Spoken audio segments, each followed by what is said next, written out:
চামগুৰি ৰাজহ চক্ৰ কাৰ্যালয় আৰু চামগুৰি আৰক্ষী থানাৰ স্থান পৰিৱৰ্তন কৰি অন্য স্থানলৈ নিয়াৰ বিৰুদ্ধে এইবাৰ চামগুৰি বিভিন্ন দল সংগঠন ৰাইজ একত্ৰিত হৈ উত্তাল প্ৰতিবাদ সাব্যস্ত কৰিলে।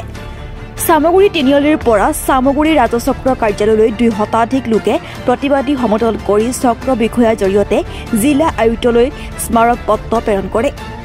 জনসাধাৰণৰ স্বাভিমান ঐতিহ্যৰ প্ৰতীক এই চৰকাৰী অনুষ্ঠান দুটা চামগুৰিৰ পৰা হস্তান্তৰিত কৰিব বিচৰা কাৰ্য কোনো কাৰণতে মানি ল'ব নোৱাৰা বুলি সংকাৰ দি আজি ৰাইজে প্ৰতিবাদী কাৰ্যসূচী ৰূপায়ণ কৰে। চৰকাৰে ৰাইজৰ দাবী মানি নল'লে অনাগত সময়ত তীব্ৰ গণতান্ত্ৰিক আন্দোলন গঢ়ি তোলাৰ সংকাৰ দিয়ে।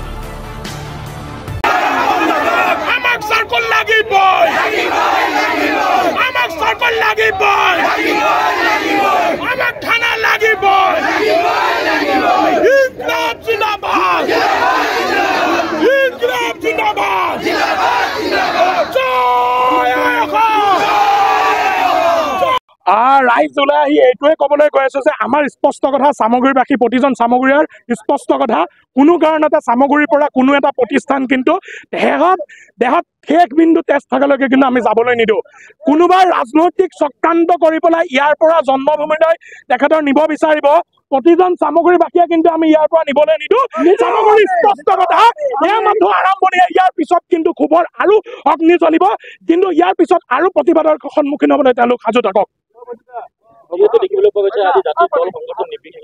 সকলো নিৰ্বিশেষে এজন চামগুৰিয়া হিচাপে আমি ওলাই আহিছো আজি। পিছৰ পৰিকল্পনা আমাৰ এয়া মাথো আৰম্ভণি, এয়া মাথো আৰম্ভণি, সময়ে কিন্তু ইয়াৰ পিছৰ পৰিকল্পনা পৰ্যায়ভাৱে আমাৰ কামবোৰ কৰি থাকিব। আমাৰ স্পষ্ট কথা, যেতিয়ালৈকে আমাৰ অফিচ কাছাৰীসমূহ ইয়াত নাথাকে বা ইয়াৰ পৰা যোনসমূহ নিয়াৰ যি চক্ৰান্ত বন্ধ নহয়, তেতিয়ালৈকে কিন্তু এই সংগ্ৰাম চলি আছে আৰু চলি থাকিবই। চৰকাৰী পক্ষলৈ আমাৰ দাবী থাকিব, আমাৰ ইয়াৰ কৰিম আমি দাবী থাকিব আমাৰ। এই ক্ষেত্ৰত আমি আমাৰ এইটো আত্মসন্মানৰ কথা, চামগুৰিৰ প্ৰতিজন নাগৰিকৰ আত্মসন্মানৰ কথা। এইটো ব্ৰিটিছৰ দিনৰ চাৰ্কুল অফিচ, আৰু কি কাৰণে আমাৰ ইয়াৰ পৰা নিব লগা হ'ল এইটো আমি আচৰিত হৈছো। আৰু সকলোতকৈ আচৰিত হৈছো, এজন বিধায়ক ৰাইজৰ প্ৰতিনিধি অন বিহাফ অফ ৰাইজ তেওঁ সদনত কথা প্লেচ কৰিব লাগে। সেই বিধায়কজনক আমি এই বিষয়ে অৱগত কৰিছিলো অলপ দিনৰ আগত, এই কথাটো কিমান দূৰ সত্য কিমান দূৰ অসত্য, কিন্তু তেখেতে গা এলেগা দিলে।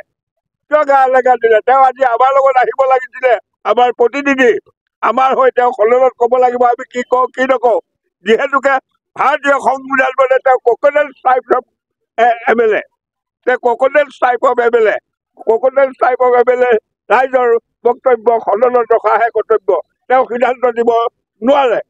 গতিকে আমাৰ এই অনুষ্ঠান ভাগ লৈ গৈ আমাৰ সৰ্বসাধাৰণ মানুহক বহুত বিপৰ্যয় কৰিছে, বিশেষকৈ আমাৰ আত্মসন্মানত আঘাত হৈছে। আমি কোনো কাৰণতেই আমি এই অফিচ ভাগ আমি দিব যাব নোৱাৰো। আৰু আজিয়ে আমাৰ আৰম্ভ, দৰকাৰ হ'লে আমি সকলো দলে বলে বাৰ বান্ধি আমি এই অফিচ আমি যাব কেতিয়াও দিব নোৱাৰো। দেখিবলৈ পোৱা গৈছে, যিহেতু ডিলিমিটেশ্যনৰ পিছতে যে চামগুৰি কিছু অংশ ব্ৰহ্মপুৰ সমষ্টিত সোমাইছে, বিধায়কগৰাকীয়ে ইয়াত দমদমা নিয়মৰ কথা কৈ আছে যে ভোট নিদিয়াকৈ কিন্তু আমি বিধায়ক পাইছো বুলি আমাৰ চামগুৰিবাসী ৰাইজক জনাই আছে। তাৰ এৰাৰে এনেকুৱা পৰিকল্পনা কৰি আছে নেকি, যিহেতু তেওঁ নিজেও কামপুৰৰ বাসিন্দা হিচাপে? সেইটো তেওঁ কেতিয়াবা নহলে উদাহৰণ আমি ক'বই নালাগে। আমি এই বিষয়ে তেখেতক আজি অলপ দিনৰ আগত অৱগত কৰা হৈছিল যে অফিচ বিলাক ইয়াৰ পৰা দিব, আপোনাৰ মতামত কি? তেখেতে আমাক আভুৱা বাঢ়িলে, ৰাইজক ক'লে কোনো কাৰণতে এই অফিচ নাযায়, আপোনালোকে নিশ্চিন্ত থাকক। কিয় আভুৱা বাঢ়িলে? ভোটৰ আশাত ইলেকশ্যনৰ আগত তেখেতে সেই কথা ক'লে, আপোনালোকে নিশ্চিন্ত থাকক, কোনো কাৰণে ইয়াৰ পৰা অফিচ নাযায়।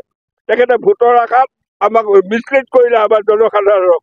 আজি তেখেতে কোনটো ডেকা আমাৰ ওচৰত আহিব ভোট বিচাৰি? তেখেতে নিজৰ গাঁৱত দিছে, বিনা ভোটেৰে MLA হৈ কোনো লাভ নাই। তেখেতে ৰাইজৰ সহমতেৰে MLA হওক, এই চক্ৰান্ত আমি খবৰ ল'বলৈ আমি নিদিওঁ। চামগুৰিৰ পৰা ফৰিদ আহমেদৰ ৰিপৰ্ট, এনি লাইভ।